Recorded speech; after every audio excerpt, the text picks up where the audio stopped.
Bueno, continuamos con la siguiente parte de la presentación. La ponencia a continuación es la de un proyecto en curso. El coordinador de un proyecto en curso es Jorge Pérez Velasco, que viene de Tecnalia. Tecnalia es un centro tecnológico de referencia. Yo ya os he hecho alusión a él anteriormente. Yo creo que es de los que, sin ninguna duda, más participaciones y financiación está obteniendo desde hace muchísimos programas marcos aquí a nivel nacional. Y bueno, es un placer poder contar con la presencia de una persona de Tecnalia aquí entre nosotros. ¿Tienes la palabra, Jorge? Vale.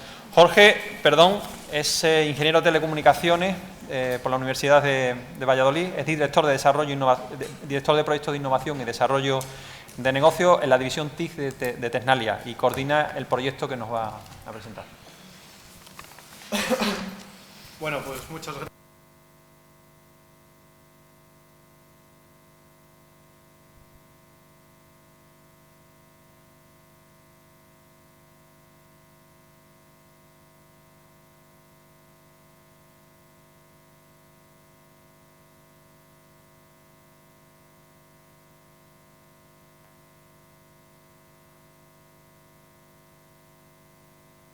Que hemos hecho bien las cosas, que estamos haciendo bien las cosas, tanto en Tecnalia como en el grupo de investigación que estoy dirigiendo, ¿no? En el que estoy trabajando. Entonces, yo estoy aquí porque en el año 2014, en una de las primeras convocatorias que se abrieron del programa Horizon 2020, enviamos una propuesta liderada por Tecnalia, una propuesta que lideré yo y tuvimos la suerte de que resultó financiada, ¿no? Entonces, Carolina contactó conmigo pues, para compartir con vosotros esta experiencia y como veréis en las siguientes slides no me voy a centrar en explicaros a nivel tecnológico qué es WeLive, qué pretende hacer WeLive, sino que más bien lo que quiero es compartir con vosotros mi experiencia a la hora de preparar WeLive y otras propuestas en las que estoy involucrado, he estado empujando y que en algunos casos han resultado financiadas y en otros casos no. Entonces, al final vosotros de aquí os tenéis que ir animados a preparar propuestas, ¿no? Ese es el objetivo. Sí que es verdad que tenéis que tener en cuenta que si FP7 era competitivo, Horizon 2020 es más competitivo todavía y eso tiene dos vertientes, una positiva y otra negativa. Negativa es que ideas muy buenas y propuestas muy buenas se os pueden quedar sin financiar. Pero el aspecto positivo es que la competencia nos hace a todos mejores, ¿no? Entonces, al final compitiendo contra otros que son muy buenos, pues cuando obtienes una propuesta como esta, la satisfacción es todavía mayor, ¿no?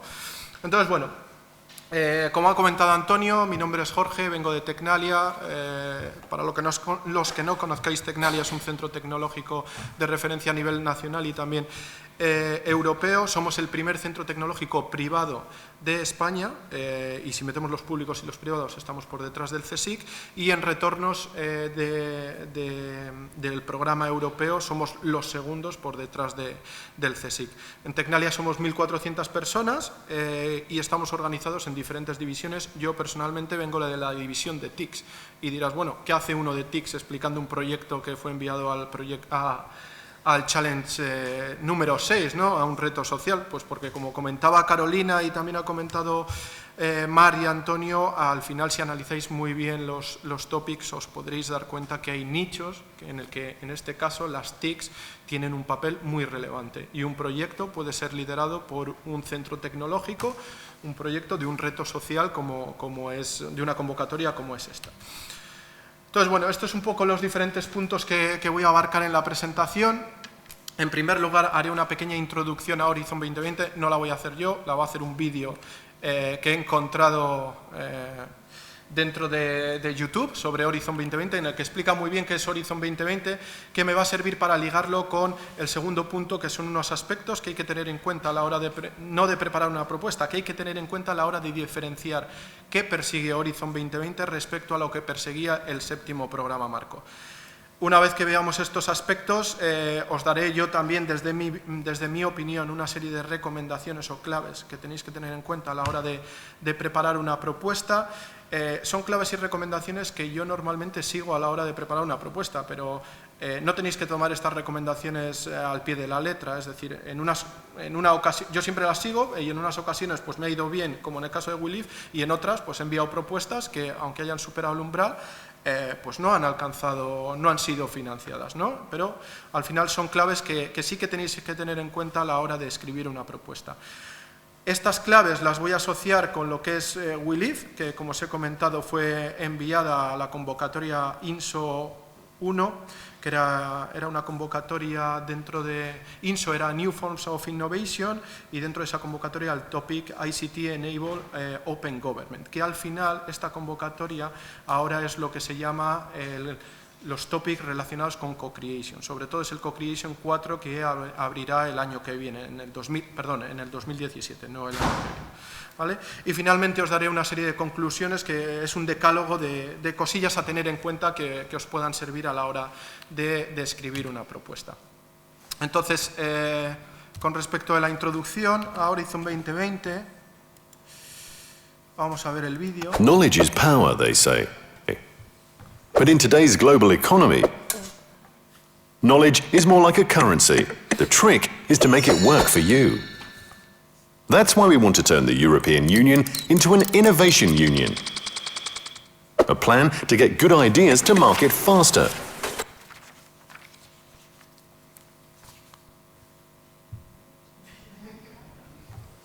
Es la conexión a Internet, no sé yo.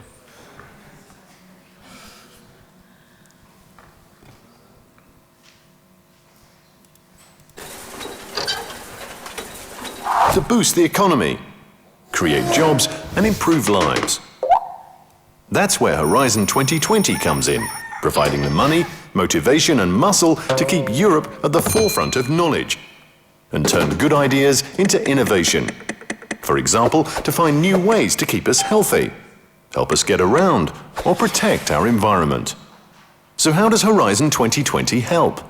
What's so different about this 7-year research program? It's been streamlined and simplified. We're not going to bury you in red tape anymore. Horizon 2020 is easier to access for institutes and universities, companies, and especially more open to small businesses and international partners. Bigger, simpler, smarter. The program is much bigger. The EU is investing nearly 80 billion euros and much simpler and smarter to manage for you.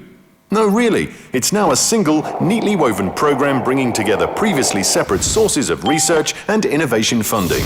Horizon 2020 will also be more in tune with science's role in society, so it focuses on challenges we urgently need to address, like clean energy and recycling, caring for the elderly, healthcare, food safety and our oceans, real things. This challenge-based approach means Horizon 2020 is more flexible as well. The research and innovation is grouped under just 3 broad headings or pillars for the architecturally minded. Excellent science and scientists making Europe a magnet for innovation, industrial leadership and investment in turnkey technologies and businesses. Better society with knowledge and the power to improve lives. Take the challenge with Horizon 2020. What you see is what you get, but also what you make of it. But getting closer to real everyday needs like this doesn't mean basic research is out in the cold. That's the beauty of coupling science and innovation. It covers a much wider range, from research to retail, and all forms of blue sky thinking and innovative approaches that make this possible. Investing in excellent projects and people anywhere and in any way that delivers innovation from the lab to the market much faster than anyone dreamed possible in Europe. That's a real innovation union, and now Horizon 2020 makes it really simple. It's time to find out how you can take part. Bigger, simpler, smarter. With Horizon 2020 for a bright future.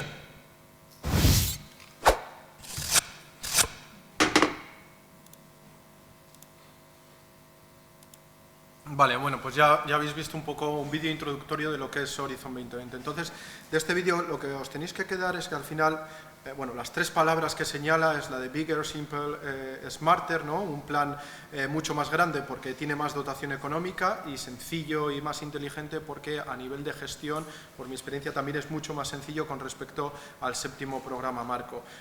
Únicamente deciros que el proceso de negociación, a diferencia del séptimo programa marco, ya no hay que desplazarse a Bruselas, es todo online, y la duración de este proceso de negociación y también de la revisión suele ser más corta que en el séptimo programa marco. Entonces, pero el objetivo principal que quiero que os quedéis de este vídeo es que él señala muy claramente que su objetivo es que llevar ideas buenas al mercado, y esto está ligado con lo que han comentado los ponentes anteriores, ¿no? Relacionado con la innovación, es decir, hacer que esa innovación llegue lo más rápidamente al mercado. ¿Para qué?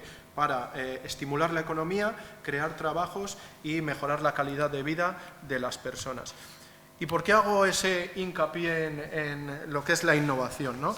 Al final, como comentaba Carolina, las convocatorias, si tenéis experiencia en el séptimo programa marco, las del Horizon 2020 están focalizadas o están basadas en reto. ¿Y esto qué quiere decir? Que no son tan prescriptivas como ocurría en el séptimo programa marco. Es decir, ahora tú te lees una convocatoria y dentro de la convocatoria hay muchas soluciones, que dentro de ese scope de la convocatoria se pueden enviar muchas ideas, ¿no? Y esto que hace también que dentro de estos topics abarquen muchas ideas y cualquier idea que tengamos sea más fácil encajarla dentro de un topic. Hay mucho más énfasis en lo que es el impacto, es decir, luego veréis en mis siguientes slides que en la parte de impacto es muy importante que vosotros, como líderes de vuestra idea o el consorcio, explique perfectamente cómo este trabajo que queréis llevar a cabo con dinero que procede de la Comisión Europea y de los ciudadanos europeos va a dar lugar a los impactos que se han descrito dentro de la convocatoria. Hay mucho mayor énfasis en lo que es la innovación y, entendido por innovación, todas las etapas, desde la investigación hasta la innovación. Es decir, entran dentro no solo innovación tecnológica, sino innovación no tecnológica, innovación social y actividades cercanas al mercado. Y una cosilla que ya se ha comentado es que lo que pretenden con el nuevo programa Horizon 2020 es que dentro de un consorcio se junten actores procedentes de diferentes disciplinas. Ya no se persiguen que dentro de un consorcio haya partners que únicamente son expertos en TICs, sino que lo que se quiere es juntar partners expertos en TICs con la administración pública o con agentes sociales, ONGs, etcétera.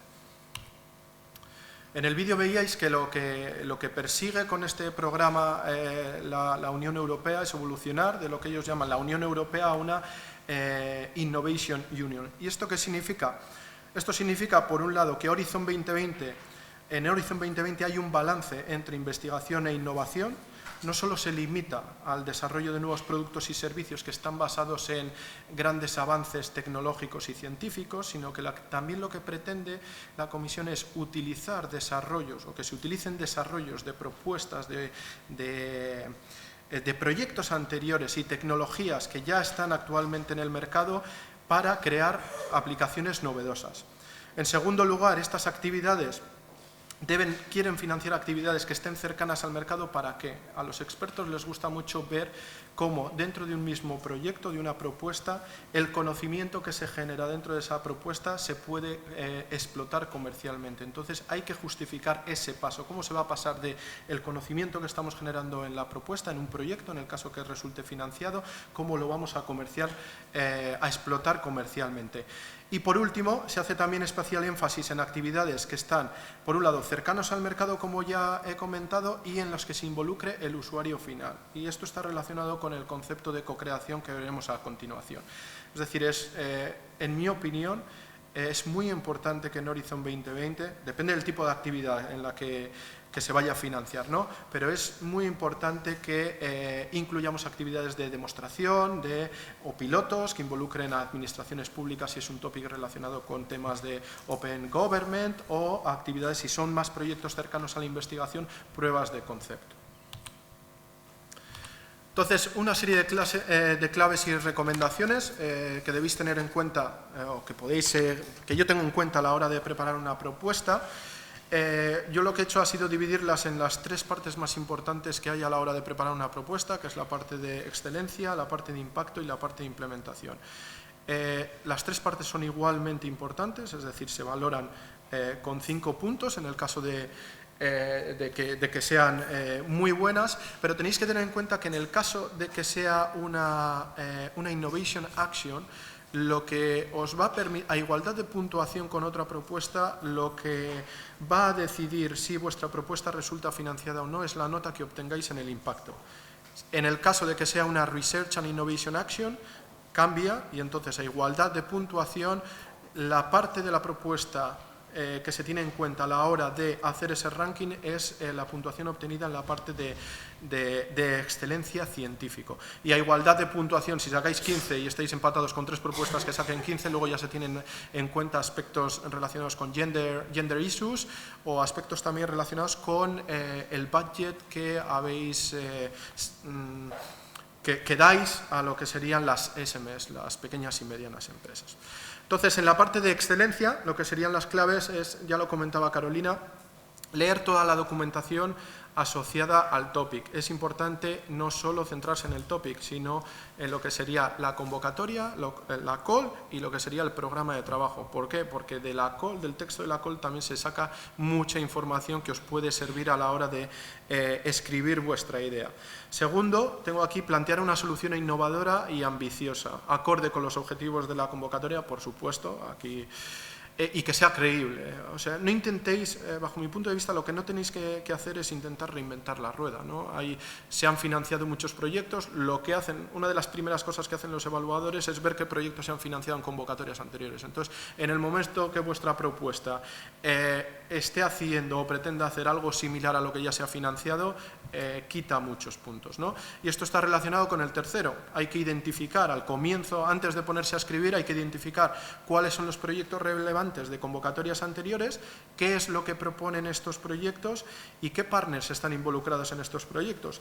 ¿Y por qué ese qué y qué partners están involucrados? Ese qué nos sirve para decidir si nuestra idea es innovadora o no, y ese qué partners están involucrados nos sirve para decir, oye, imaginemos que en una determinada convocatoria un determinado partner está participando en 3 proyectos que están actualmente en ejecución, oye, pues me interesa contactar con ese partner e involucrarle en esta propuesta porque tiene mucha experiencia, ¿no? Nos va a permitir complementar nuestro consorcio.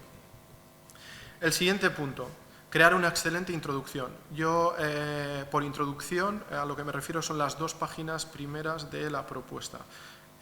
Ya sea una Innovation Action o ya sea una Research and Innovation Action, las 2 primeras páginas de la propuesta y también el abstract son muy importantes. Si conseguimos enganchar al revisor a partir de la lectura de esas 2 primeras páginas, nos va a dar muchos puntos. Ya lo comentaba Mar, creo que ha sido...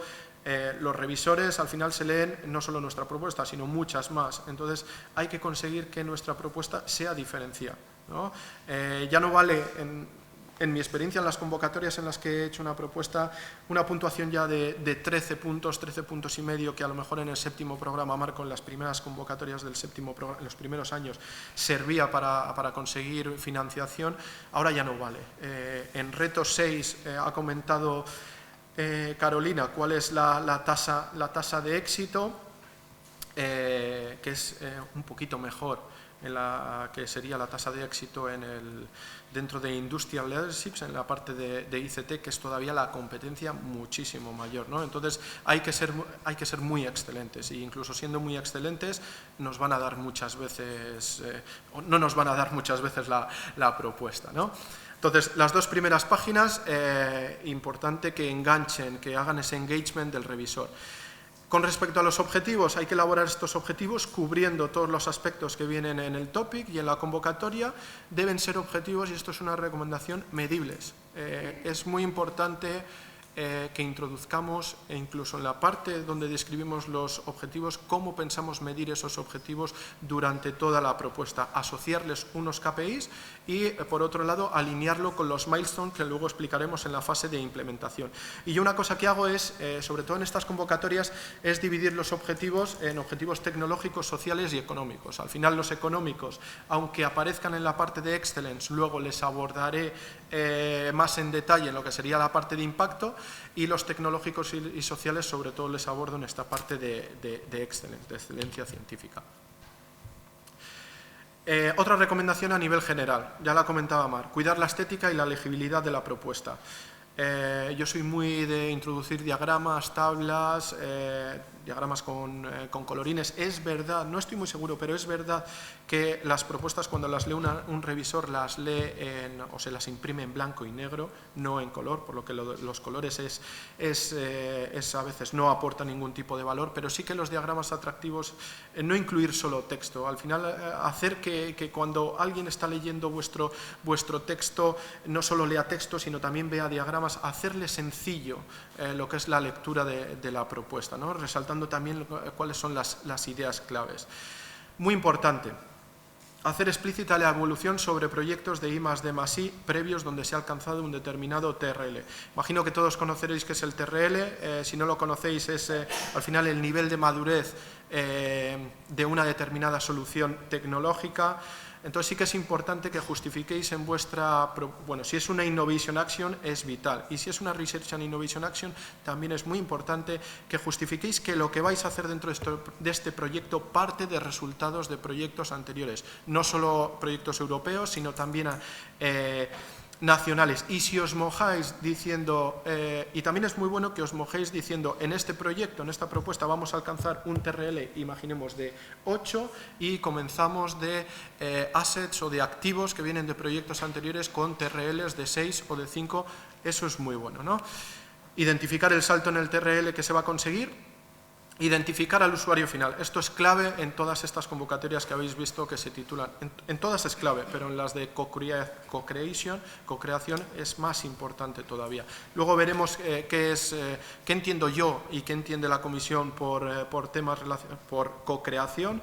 Pero al final lo que es identificar al usuario final. En la propuesta lo que se tiene que hacer es identificar claramente cuáles son las necesidades del usuario final, cómo con esta propuesta vamos a responder a esas necesidades que tiene el usuario final y qué herramientas perseguimos o vamos a desarrollar durante la ejecución del proyecto para dar respuesta a estas necesidades que tiene el usuario final. Diferenciar y posicionar claramente la propuesta con respecto a proyectos anteriores. Esto está relacionado con el estado del arte. Es muy importante saber qué se ha hecho anteriormente, qué voy a hacer yo y cuál es el salto que vamos a conseguir con esta propuesta respecto a lo que ya hay hecho, y demostrar el proyecto en localizaciones suficientemente representativas del entorno europeo. ¿A qué me refiero con esto? Esto sobre todo aplica a la hora de diseñar el consorcio. Por poneros un ejemplo, si yo estoy haciendo una propuesta cuyo objetivo o cuyo uno de los objetivos que pretendo es impactar en el empleo de un determinado país, yo lo que intento es al final involucrar países o partners procedentes de países que me den diferentes visiones del empleo. Es decir, pues involucro a algunos socios del norte el norte de Europa, porque a nivel de empleo están mucho mejor que España, que Italia, etcétera, ¿no? Entonces, al final lo que tenéis que hacer es involucrar países, no solo partners, sino partners procedentes de países que entre ellos se complementen los unos a otros de tal forma que se pueda aprender, los españoles podamos aprender en ese caso de los nórdicos y los nórdicos también puedan aprender de nosotros, ¿no? Y esto es lo de demostrar el proyecto en localizaciones suficientemente representativas. Respecto al impacto, bueno, un impacto tiene que estar bien descrito, coherente y cuantificado otra vez, ser medible. Hay que hacer referencia a los objetivos económicos que hemos descrito o que están descritos dentro del topic y del paquete y del programa de trabajo.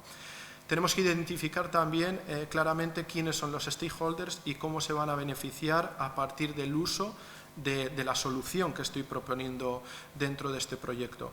Es muy importante elaborar un primer draft del plan de negocio, identificando cuál es el posicionamiento de mi solución, es decir, cuáles son las fuentes de ventajas competitivas de lo que es mi solución, cuál es el mercado objetivo, el mapa de valor, cómo voy a generar tanto valor económico como valor social en este tipo de retos en Europa y el DAFO.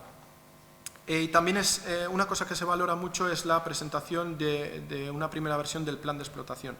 Entendiendo por plan de explotación no solo el conjunto, es decir, de todo el consorcio tiene un determinado, se ha puesto de acuerdo para explotar lo que es la solución como tal después del proyecto, cómo todo el consorcio va a trabajar para hacer que esta solución sea sostenible a lo largo del tiempo, sino también un plan de explotación individual. Nosotros lo que hacemos, al ser normalmente lo que intentamos crear en este tipo de proyectos son soluciones tecnológicas. Esas soluciones tecnológicas vienen de la integración de diferentes activos, ¿no? De diferentes resultados de proyectos europeos. Entonces también hay que explicar, cada partner debe explicar cómo su asset, su activo, lo va a explotar, ¿no? Y luego, por último, con respecto a la estrategia de difusión y comunicación, aquí lo ha comentado muy bien Carolina, normalmente suele ser muy estándar. Casi todos solemos poner no lo mismo, pero lo que solemos poner es muy estándar. Pero sí que cada vez se valora más y sí que hay que ser muy concreto en las acciones de comunicación y de difusión que tenemos pensado realizar durante la ejecución del proyecto, ¿no? y después del proyecto. Y también es muy importante que asociemos KPIs a estas acciones, ¿no? que asociemos determinados objetivos a cada una de las acciones que tenemos pensado, a cada una de las acciones de difusión que tenemos pensado ejecutar. Y aquí he puesto apoyarse en redes internacionales, es decir, hay que participar en eventos, no solo cuando el proyecto ya lo estás ejecutando, sino es muy importante participar en eventos cuando, en este tipo de eventos o en otros eventos que hay a nivel europeo, ya sea para aprender de otros como para hacer labores de networking, que nos van a permitir saber qué es lo que están haciendo otros partners e involucrarnos en nuevas propuestas. Finalmente, respecto a la implementación, consorcios bien balanceados. ¿Qué significa esto? Por un lado, hay que estar deben ser consorcios balanceados a nivel tecnológico, que cada partner aporte competencias tecnológicas complementarias, como a nivel de cadena de valor. Es decir, es importante que haya un balance entre universidades que metemos dentro del consorcio, centros tecnológicos y empresas. Involucrar empresas está, tanto pymes como grandes empresas, sobre todo pymes, está muy bien visto porque al final la comisión ve que tanto las grandes como las pequeñas y medianas empresas son las que se van a encargar de la explotación de los resultados, ¿no? Entonces, al final sí que es verdad que dependiendo del tipo de acción, si es una RIA, pues a lo mejor nos tenemos que ir más a la involucración de más universidades y centros tecnológicos, que si es una Innovation Action, que me tendré que ir a intentar involucrar a más empresas y a pymes. Bueno, un poquito más necesito. Distribución geográfica, esto está relacionado con lo que os he dicho antes, y el coordinador. Un coordinador capacitado y con liderazgo. Y a la hora de elegir al coordinador hay dos posibilidades. Una posibilidad es que detectéis un coordinador dentro del consorcio que habéis creado, detectéis un partner que tenga ese background necesario a la hora de coordinar una propuesta, o por otro lado, que os involucréis en una propuesta que viene de un coordinador que tiene la idea y que sabéis que va a empujar la idea hasta el final.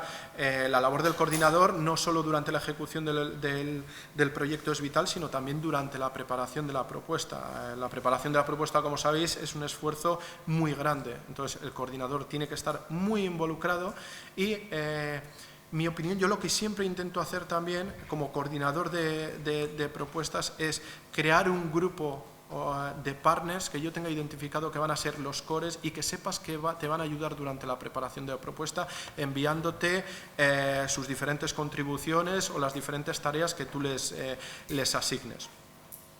Hay que ser concisos en la redacción del work plan, no extenderse, es decir, explicar únicamente lo que se va a hacer y cómo se va a hacer. Cada tarea debe tener un entregable y gustan los procesos iterativos, sobre todo a la hora de proyectos que involucren desarrollos. ¿Y esto qué es? Esto está más relacionado con lo que es conseguir un avance incremental a lo largo de la ejecución del proyecto que un avance radical, ¿no? Siempre es bueno que los desarrollos se comiencen a hacer desde el principio del proyecto, pero luego se paren, se haga un piloto demostrador en el que se involucren a usuarios finales y después de este piloto se vuelvan a abrir estas tareas relacionadas con el desarrollo para mejorar la plataforma, en este caso, teniendo en cuenta el feedback que ha recibido del usuario final. Hay que diferenciarse en la estructura de gobierno, es también una parte muy estándar de las propuestas, pero a los expertos les gusta que seamos innovadores también en esta parte. ¿Y cómo se puede ser innovador en esta parte? Pues creando una estructura de gobierno pues, que aborde también temas relacionados con la explotación de los resultados, con aspectos éticos, y con la innovación, ¿no? Entonces es importante que también tengamos estas cosas en cuenta a la hora de crear la estructura de gobierno del proyecto. Y muy importante incluir la tabla de gestión de riesgos, planes de contingencia y lo que os he comentado, KPIs. Entonces, lo uno con el contexto de participación, con mi experiencia previa en la convocatoria INSO 1, ICT Enable Open Government, que es la anterior convocatoria relacionada con lo que es ahora Co-Creation. Con esta slide lo que quiero que veáis es que no es una idea, cuando yo me puse a trabajar en la preparación de la propuesta no fue una idea feliz que tuve un día y que dije, bueno, pues voy a crear una propuesta para esta convocatoria y más teniendo en cuenta que es una Innovation Action, ¿no? Yo desde que me incorporé a Tecnalia en el año 2008 comencé a trabajar en un concepto rupturista, que era el concepto del Mobile Prosumer. Básicamente lo que perseguía es, en aquellos, si os trasladéis al año 2008, nosotros no teníamos los móviles que hay ahora, sino eran móviles con muchas menos capacidades tecnológicas. Entonces lo que perseguía es que el usuario de estos terminales móviles cambiara un poco su rol y dejara de ser consumidor de contenidos a través del móvil y se convirtiera en creador de contenidos a través del móvil. Entonces, a partir de ese momento, con ese concepto, comencé a intentar analizar diferentes convocatorias donde podía seguir empujando esta línea de investigación. Entonces, eso se ha traducido en la participación de Tecnalia, de mi grupo de investigación, en los siguientes proyectos, y son proyectos todos liderados por Tecnalia, ¿eh? Entonces, es un proyecto nacional, como el Zenit Mío. Ahí liderábamos un paquete de trabajo, los proyectos tenían que ser liderados por una empresa, en este caso como Telefónica, pero todos los demás son proyectos del 7º programa marco, del programa CIP y por último We Live, que es de Horizon 2020. Al final con esto lo que hemos ido haciendo es ir desde lo que era la investigación básica hacia acercarnos a la creación de conceptos o de una solución más cercana al mercado.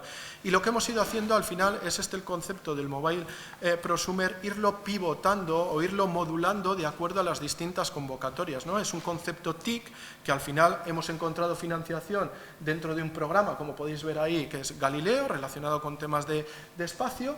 El CIP ICT PSP, pues relacionado también en este caso con temas de Open Government, y We Live también con temas de Open Government, ¿no? Entonces, para que veáis cómo, aunque sea un concepto relacionado con las TICs es un elemento transversal y que tiene cabida en todas las convocatorias. Entonces, como hay tantos topics y hay tantas convocatorias, analizarlos bien a la hora de elegir el topic en el cual vais a hacer un esfuerzo para preparar una propuesta, ¿no? Entonces, bajo mi punto de vista, siempre es, cuando te tienen que tirar una propuesta hacia atrás, siempre es mejor que te la tiren porque el impacto a lo mejor no es el adecuado, o la parte de implementación, que no porque te digan que en la parte de excelencia científica la idea no encaja con el topic, porque ahí te está diciendo que, oye, el primer ejercicio que hiciste, que fue identificar el topic, no lo hiciste bien, ¿no? Entonces, es importante que esta identificación del topic la hagáis muy bien. Entonces, We Live fue enviada la propuesta en el 2014, hemos comenzado el proyecto en marzo del 2015, estamos comenzando y durará hasta el 2018. Es un proyecto con un claro componente TIC y es liderado por un centro tecnológico como Tecnalia, pero al final está orientado a la creación de una serie de servicios públicos que hagan que los gobiernos sean más abiertos, ¿no? Obtuvimos una excelente puntuación, 15 de 15, y bueno, ya no solo la puntuación, sino los comentarios que nos hicieron, pues fueron muy buenos. Con esto os quiero decir que al final la competencia es brutal. Brutal. No sé, creo recordar que en esta convocatoria se enviaron 92 propuestas, pasaron en corte 42 y he enviado otra dentro de las convocatorias TIC que se enviaron 193, o sea que la competencia es más brutal todavía dentro de ICT. Ahí no la saqué y seguí las mismas recomendaciones que os he dicho, ¿no? Entonces, para que veáis que al final la preparación de una propuesta es unir diferentes piezas y también tener un poquito de suerte, pero si no unes las piezas, la suerte no la vas a tener, ¿no? Entonces, con esto ya voy a terminar muy rápidamente. Este es el concepto de co-creation que me pidió Carolina que explicara, ¿no? Al final el concepto de co-creation como tal no venía explicado, no venía introducido dentro de la convocatoria en la que fue enviado WeLive, que era New Forms of Innovation. Pero al final dentro de esta convocatoria sí que se especificaba lo que podéis leer aquí, que es la creación de un contexto de gobierno abierto, dando poderes a los ciudadanos y negocios para que participen y colaboren en la definición, diseño y creación de nuevos servicios públicos, ¿no? Entonces, no viene como tal co-creation, pero esto es lo que era co-creation y lo que es co-creation ahora en esta convocatoria de 2016-2017, en la que sí que ya aparece la palabra de co-creación y además dicen hay que fomentar la colaboración entre diferentes actores a través del engagement o de atraer a ciudadanos, usuarios, academia, administraciones públicas y negocios en un proceso que abarque desde la identificación de los problemas de estos usuarios finales hasta la creación de estas soluciones que van a dar respuestas a las necesidades de estos usuarios. Y eso es lo que es co-creation y lo que la Comisión Europea, bajo mi punto de vista, entiende por co-creación. Co-creación en esta slide lo podéis ver más sencillo. Relacionado con lo que he dicho anteriormente, la Comisión Europea quiere financiar actividades que al final se demuestren muy bien que van a ser sostenibles a lo largo del tiempo. Y estas actividades para la Comisión Europea, ¿cómo son sostenibles a lo largo del tiempo? Mediante la involucración de diferentes actores, en este tipo de convocatorias de diferentes actores que se involucren en el proceso de creación de nuevos servicios públicos. ¿Con qué objetivo? Con el objetivo de reutilizar recursos. ¿Y por qué? Porque al final lo que se ve a nivel de administración pública es que hay una tendencia a que cada vez la administración pública tenga menos recursos financieros. Entonces lo que se pretende con la co-creación es involucrar a estos otros actores para que colaboren con la administración pública en crear estos nuevos servicios. Dos objetivos: hacer más con menos, que está relacionado con los aspectos económicos, y por otro lado hacer las cosas correctas. Es decir, hay un gap actualmente entre la administración pública, lo que persigue la administración pública y lo que queremos los ciudadanos. Entonces, en lo que se pretende en este tipo de convocatorias es reducir ese gap, que al final los ciudadanos digan a la administración pública lo que en realidad necesitan, cuáles son sus necesidades, y la administración pública, colaborando con estos ciudadanos y con otros stakeholders de un determinado municipio o territorio, trabajen conjuntamente en dar respuesta a estas necesidades, ¿no? Hacer más, que eso viene de nosotros, de Tecnalia, hacer más y mejores cosas con menos. Entonces, esto ya es más como vemos nosotros la co-creación dentro de Tecnalia y las ciudades. Vemos las ciudades como un ecosistema de servicios, servicios orientados con dos objetivos: a mejorar la calidad de vida de los ciudadanos y, por otro lado, a promover el entorno económico local, ¿no? Entonces, al final, nosotros, antes de que la Comisión introdujera estos aspectos relacionados con co-creación o estos topics relacionados con ICT Enable Open Government, ya trabajábamos en un concepto que era evolucionar el modelo actual de diseño de las ciudades, en el que el punto negro es la ciudad, que es diseñada por la administración pública, y por otro lado tenemos al ciudadano, que no interviene en este diseño, a lo que hemos denominado co-crear ciudad, en el que todos estos ciudadanos y stakeholders y la administración pública colaboran para diseñar esta nueva ciudad del futuro, ¿no? Y es lo que se llaman las ciudades centradas en lo que llamamos las ciudades centradas en los ciudadanos. WeLive, ¿qué era lo que persigue o cuál es lo que persigue a nivel conceptual? Transformar la propuesta actual de gobierno electrónico en lo que nosotros denominamos dentro de este proyecto el Open and Collaborative Government Solution, es decir, el WE, T, L y M Government. WE porque todos, esto está relacionado con co-creación, todos los stakeholders están involucrados. T está relacionado con las herramientas tecnológicas que vamos a proporcionar como resultado de este proyecto para crear valor público. El Lean, que es ágil, es decir, hacer que todo este proceso de creación de servicios públicos y de que el gobierno sea más abierto sea un proceso ágil, que se haga más con menos, porque hemos involucrado a otros players. Y M, que viene de mobile, ¿no? Del empleo de tecnologías móviles. Los paradigmas en los cuales se apoya este ecosistema de herramientas que estamos creando son tres: el paradigma de los datos abiertos, el paradigma de los servicios abiertos y el paradigma de la innovación abierta, que es al final la involucración de diferentes actores en este proceso de toma de decisiones relacionados con la toma de decisiones de la administración pública.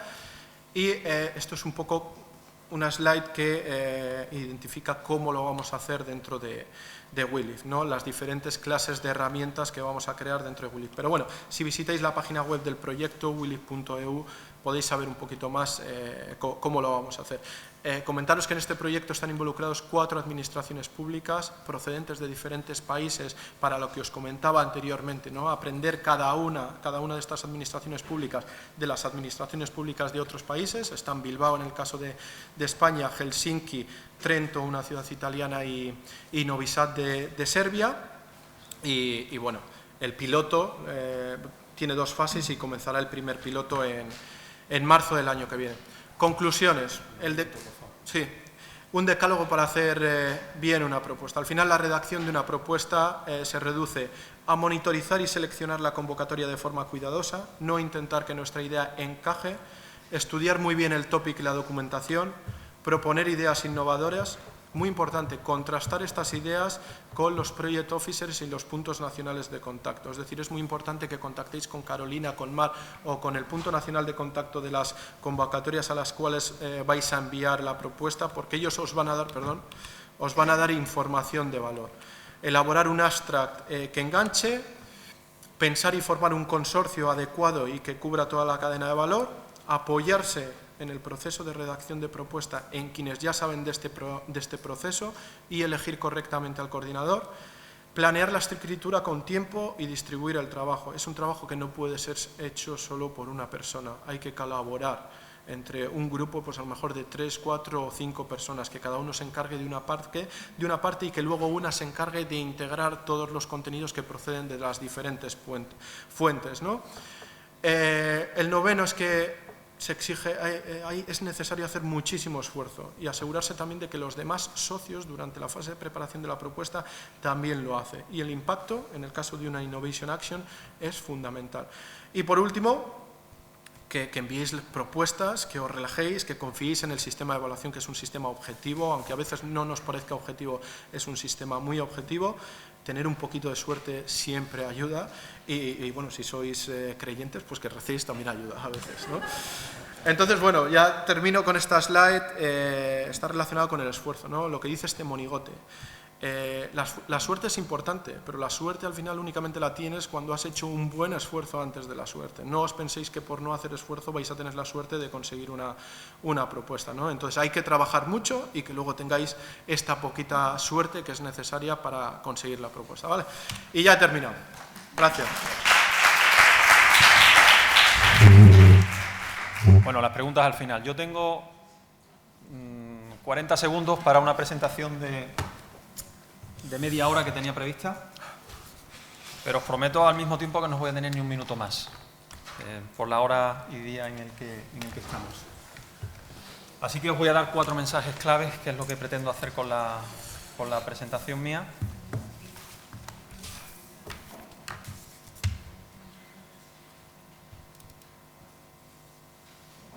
Y la voy a centrar en las 2 primeras diapositivas, básicamente, ¿vale? Este es un proceso, mi ponencia iba a ser sobre un proceso de preparación de una propuesta, son claves para la preparación de unas propuestas en las que os iba a dar aspectos formales y aspectos no formales que no aparezcan de alguna manera recogidos, ¿no? Me voy a centrar en lo que es la preparación en sí, el proceso típico que podéis seguir, ya sea con tareas conectadas directamente en serio, en paralelo, como aparecen aquí, pues es algo parecido a lo que veis en este diagrama. La chicha de todo esto está antes de la apertura de la convocatoria. Después de la apertura de la convocatoria, el pescado está vendido en concepto de topic. Ya los topics y las fuentes que han originado esos topics ya han hecho su trabajo, ya se han originado, con lo cual, pues desde luego trabajaré mucho, podré tener también mucha suerte, pero además hay gente que, habiéndose currado mucho la propuesta, se ha currado mucho también lo que es el proceso anterior. ¿vale? Con eso no quiero decir que las propuestas estén dadas ni mucho menos, pero existen las PPPs, existen los grupos de trabajo, existen los grupos de presión, existen los proyectos anteriores, existen las EIPs, de todo eso que os he comentado, que al final hacen que un topic aparezca en una propuesta. Con lo cual, en la medida de lo posible, si vuestras instituciones os lo permiten, tratar de trabajar, y hay gente que trabaja, en todo este proceso anterior que existe. Una vez abierta la convocatoria, el proceso va a ser de un tiempo, una serie de meses, X meses, a disposición de vosotros para presentar la propuesta y disponer de los documentos electrónicos que aparecen en el portal para poder prepararlos y enviarlos, y un momento a partir del cual, que va a ser de 5 meses, que dispondréis que la Comisión Europea dispondrá de tiempo para evaluar esas propuestas con el panel de evaluación que corresponda. Si tenéis suerte, se os comunicará en esos 5 meses clavados el resultado de vuestra evaluación, y a continuación, si todo va bien, empezaréis lo que es el proceso de cierre del acuerdo de subvención, más que, como ya se ha dicho anteriormente, la negociación que anteriormente fue y que ya no es como tal. Los proyectos, a diferencia del plan nacional y otro tipo de planes, comienzan realmente y se imputan los gastos desde el momento en el que el proyecto tiene la fecha de comienzo, ¿vale? Y la segunda cosa que os quiero decir es sobre aspectos relacionados también con la preparación de la propuesta. El proyecto comienza realmente cuando se empieza a preparar una propuesta. ¿Por qué? Porque si tengo esa suerte, y algunos mala suerte, de que me conceden un proyecto que tiene puntos que no están lo suficientemente bien atados, empiezo a tener problemas y a quemarme en las manos un proyecto de 2, 3, 4 millones de euros o de 1 millón de euros. Eso realmente es un problema. La cuestión con los proyectos europeos no es una cuestión de dificultad de gestión por procesos administrativos de la Comisión Europea. Es una cuestión más relacionada con el presupuesto y el número de socios que te conlleva un proyecto de este tipo, ¿vale? Los proyectos a los que seguramente la gran mayoría de los que estáis aquí estáis acostumbrados, pues pueden ser proyectos del Plan Nacional con poquitos socios o para vosotros solos, proyectos de la Junta de Andalucía con poquitos socios o para vosotros solos, pero los procesos administrativos que incluyen ambas administraciones, la central y la regional, son bastante más farragosos, que es a lo que voy, que los procesos administrativos a los que os lleva la Comisión Europea. Lo complicado es gestionar un consorcio con 20 tíos, eso es complicado, pero es lo mismo que es complicado ponerse de acuerdo con 20 tíos para hacer la comida de Navidad, en la fecha. O sea, las complicaciones es en la gestión de los equipos, la gestión de las personas, donde aparecen, no en los procesos administrativos. Sin que eso quiera decir que sea absolutamente fácil una gestión administrativa con la Comisión Europea, no lo es, pero cuando lo multiplicas por 20, es cuando empezamos a tener aparecer esos problemas. Tener en cuenta los márgenes con los que me van a ir puntuando los evaluadores, medio punto. Si queréis contarlo como resta, no como suma. Tener en cuenta que un evaluador tiene un número determinado de propuestas, cada uno tendrá los que sea, depende del topic, pero desde luego va a tener dentro de ese panel de propuestas una serie de ellas que van a ser muy buenas, muy buenas. En el momento en el que en alguna de ellas vea una debilidad, vaya por vosotros, porque va a ser la única pieza a la que se va a poder agarrar. Tener en cuenta ese detalle.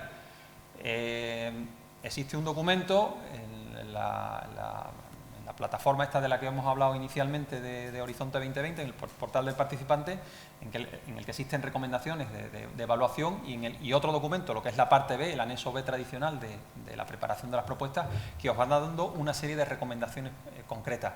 Desde luego no basta solamente con seguir esas recomendaciones, hay que ir mucho más allá. Aquí se han ido exponiendo a lo largo de toda la sesión cosas relacionadas con eso. Y por último, y aquí me paro, el tema de la redacción. Los que os van a evaluar no van a ser probablemente y necesariamente expertos en lo que vosotros estáis proponiendo. Seguro que todos no lo van a ser, pero sí que todos ellos os van a conceder una calificación.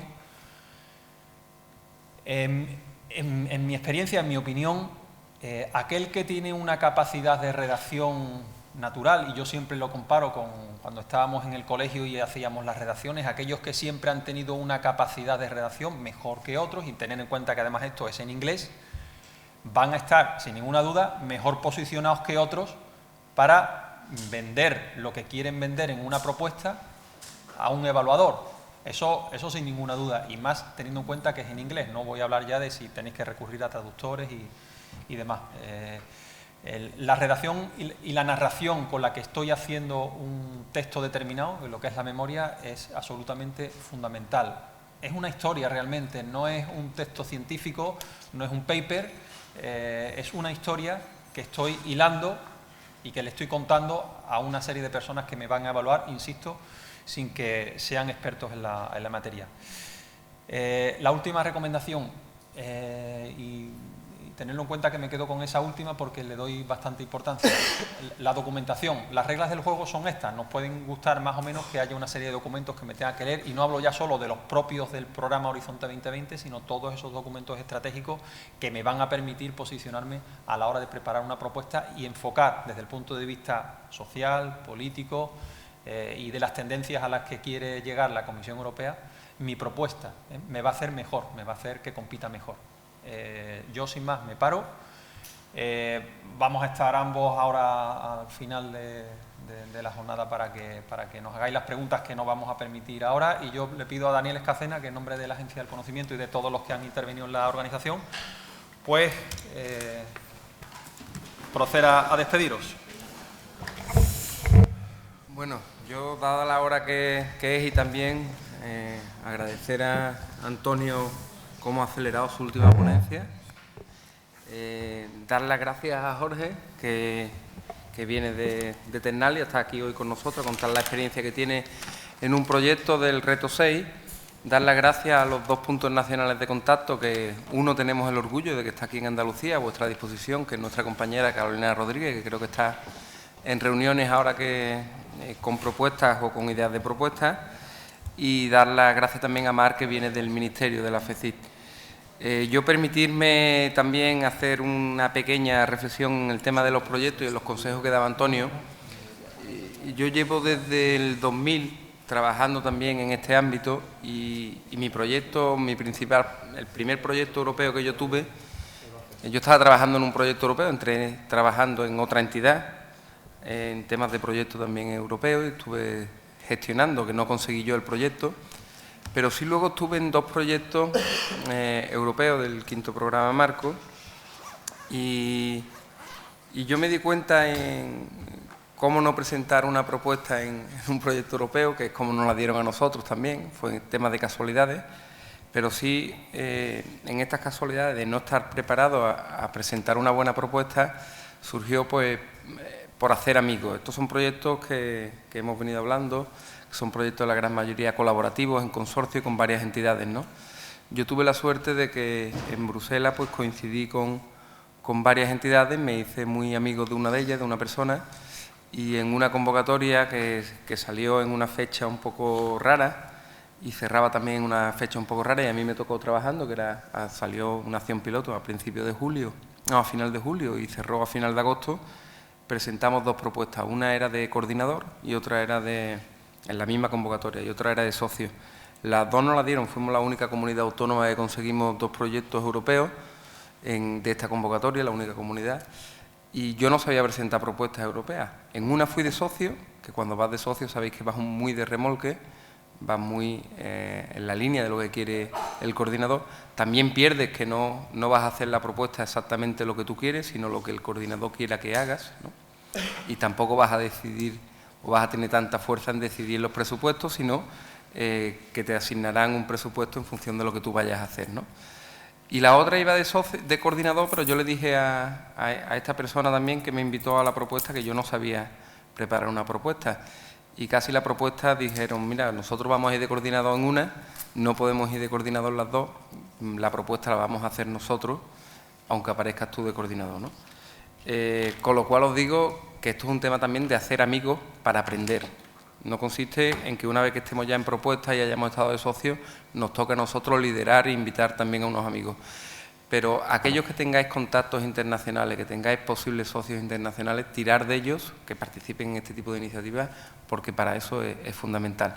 Y pongo un ejemplo. Nosotros ahora en las últimas resultados de convocatorias que han sido evaluadas, nos han aprobado un proyecto del Horizonte 2020, del Reto Social de Bioeconomía, Reto Social 2, y es un proyecto que estábamos en el 7º programa marco con uno de los socios, una empresa alemana, que nos ha invitado a participar en este proyecto, del Horizonte 2020 y hemos ido de socio. Con lo cual os estoy diciendo que una vez que empiezas y respondes y haces el trabajo que corresponde y funcionas bien, te invitan a otras convocatorias. En esta nos han invitado. Hemos tenido también bastante fortaleza a la hora también de pedir liderazgo en paquetes de trabajo, porque ya nos conoce el socio, sabe que somos buenos, somos trabajadores y somos cumplidores, pero esto es una carrera de fondo. No es complicado participar, es complicado hacer una estrategia de participar. Es complicado que te den una propuesta porque, comentaba mi compañero Antonio, que son fondos que te dan el 100% de subvención en algunos de ellos y que son, por tanto, muy competitivos. Además, si a eso le añadimos también el 25% de costes indirectos y otras actividades, pues son proyectos muy generosos económicamente. Y como son generosos, son muy competitivos, pero no son difíciles lo que vamos a hacer. Son difíciles en qué posicionamiento, en qué estrategia tenemos de participar, son difíciles en cómo preparar la propuesta, más en la calidad científico-técnica, que yo estoy convencido de que pocas universidades o pocos centros que se dediquen a temas de investigación o de tecnología no pudiesen ser beneficiarios de este tipo de proyectos por la actividad científica que se va a hacer, sino por cómo prepararla para ello. Y yo, sin más, volver a dar las gracias a la Universidad de Sevilla, a la FECIT y a todos los miembros que han estado aquí hoy de ponentes en la mesa, y animaros también a que uséis a la Agencia Andaluza del Conocimiento, que Antonio coordina el Departamento de Proyectos Internacionales, con todos los técnicos que tenemos expertos en las distintas materias. Muchas gracias y mucho ánimo.